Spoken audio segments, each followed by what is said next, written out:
ကိုယ့်ရဲ့ relationship မှာဒါမှမဟုတ်ကိုယ့်ရဲ့အိမ်ထောင်ရေးမှာပျော်ရွှင်ခြင်းတယ်ဆိုလို့ရှိရင်တော့ဒီအချက်လေးကိုစောင့်ထားဖို့ဒီဗီဒီယိုကနေမျှဝေပေးချင်ပါတယ်အဲ့လိုမျိုးဖြစ်ချင်တယ်ဆိုလို့ရှိရင်တော့အတိကအလိုအဆုံးအရာက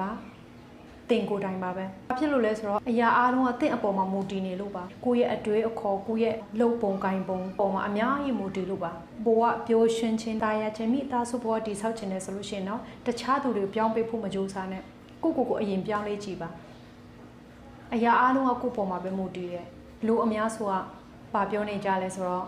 ကိုယ့်ဘဝကိုပြောင်းလဲခြင်းနဲ့ပျော်ရွှင်တဲ့မိသားစုဘဝကိုတည်ဆောက်ခြင်းနဲ့ဒါပြောကြတယ်လုံမိနေတဲ့လုံရကတော့တခြားသူကြောင့်မိဘကြောင့်သူကြောင့်ဟိုတယောက်ကြောင့်ဒီတယောက်ကြောင့်နဲ့ဆိုင်တဲ့လူထိပါလက်ညှိုးထိုးပြီးတော့အပြစ်တင်တော့တာပဲ relationship မှာလည်းထူနေလကောင်းပဲဒီ relationship ကိုပူကောင်းဖို့ပူပြီးပျော်ရွှင်ဖို့ဆိုလို့ရှိရင်ကိုယ့်ရဲ့ဖဏကိုပဲလက်ညှိုးထိုးပြီးနင်တလူလောက်ရမှာနင်ကအဲ့လိုလောက်ရမှာပြောရမှာမဟုတ်ပါဘူးကိုယ့်ဖက်မှာကိုဘာများပြင်စရာရှိလဲကိုယ့်ဖက်ကဘာများလွှတ်ချရမလဲဆိုတော့ကိုလည်းပြန်စစ်ဖို့လိုအပ်ပါတယ်သူများပဲအဖြစ်ပြောဖို့မဟုတ်ဘူးကိုယောက်ျားကိုမိန်းမမကြိုက်တာငါဘာများလုပ်နေလဲကိုပြန်စစ်ဖို့လိုအပ်ပါတယ်တချို့သူတွေကလေကိုတော့မသိဘူးကိုကျတော့အကောင်းမဲ့မှတ်ပြီးတော့ကိုရဲ့ဖတ်နာကိုပဲအပြစ်တင်ကြတဲ့သူတွေလည်းအများကြီးရှိတယ်မိသားစုမှာအမှန်ဆိုအဲ့လိုမျိုးမလုပ်ရပါဘူးသူများကိုလည်းညှို့မထုတ်ခင်ကိုအရင်ကြည့်ရမှာဖြစ်ပါတယ်ပြဿနာကိုယ်တိုင်မကြည့်ဘဲနဲ့သူများလက်ညှိုးထိုးတာကနေပြဿနာဆိုတာဖြစ်ပေါ်လာတာပါကိုဘဝကိုမိသားစုပျက်စီးအောင်လုပ်တာလဲကိုယ်တိုင်ပဲပျော်ရွှင်တူးတက်အောင်လုပ်နိုင်တာလဲကိုယ်တိုင်ပဲဘယ်လမ်းကိုရွေးချယ်ရမလဲအမှန်ဆိုလို့ရှိရင်မိသားစုဆိုတာကလေးတွေမရှိခင်မှာတော့ထားလိုက်တော့ဒါပေမဲ့ကလေးယူပြီးတဲ့နောက်ပိုင်းမှာကြတော့မိသားစုပြိုကွေးဖို့စဉ်းစားဖို့မဟုတ်ဘဲနဲ့ဘလို့အဆင်ပြေအောင်နေရမလဲဆိုတာကိုပဲတွေးကြံပို့ပြီးတော့အဆင်ပြေမယ်တချို့လူတွေကမိသားစုမှာပြဿနာတစ်ခုဖြစ်နေပြီဆိုလို့ရှိရင်တော့ကိုရင်မစစ်ကြည့်ပဲနဲ့ကိုရဲ့ဖတ်နာကိုပဲအပြစ်ပုံချပြီးတော့အပြစ်တင်နေတတ်ကြတယ်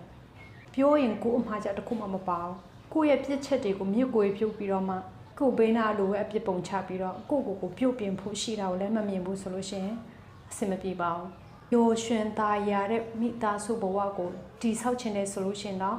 ကိုရဲ့ဖတ်နာကိုတွားကြည့်ရမှာမဟုတ်ဘူးကိုယ်တိုင်အရင်ကြည့်ရမှာကိုဖတ်နာတန်ဖိုးထားတဲ့အရာကပါလဲသူပါလို့ချင်တာလဲဆိုတာကိုတေချာလေးမှတ်ပြီးတော့မှသူတန်ဖိုးထားတဲ့အရာတွေကိုလည်းတန်ဖိုးထားပေးတတ်ဖို့လိုအပ်ပါတယ်သူမပြည့်စုံတဲ့အရာကိုပဲလက်ညှိုးအမြဲတမ်းထိုးနေဘယ်လိုလုပ်အဆင်ပြေမှာလဲသူရဲ့မပြည့်စုံမှုလေးတွေကိုဖုံးကွယ်ပေးပြီးတော့မှအောင်းချက်လေးတွေကိုချီးကျူးပေးတတ်ဖို့လိုအပ်ပါတယ်သူတစ်ပါးကိုအတင်းပြောင်းလဲခိုင်းလို့မရဘူးအရင်ဆုံးကိုပြောင်းလဲအောင်လုပ်ကြည့်လိုက်ပါကိုယ်တိုင်အရင်ကြည့်ပါကိုမှလွှတ်ချရမယ့်အရာတွေရှိလို့ရှင်လွှတ်ချလိုက်ပါကိုမှပြုတ်ပြင်ရမယ့်အရာတွေရှင်ပြုတ်ပြင်လိုက်ပါသူတစ်ပါးကိုပဲလက်ညှိုးထိုးပြီးတော့အပြစ်မပြောပါနဲ့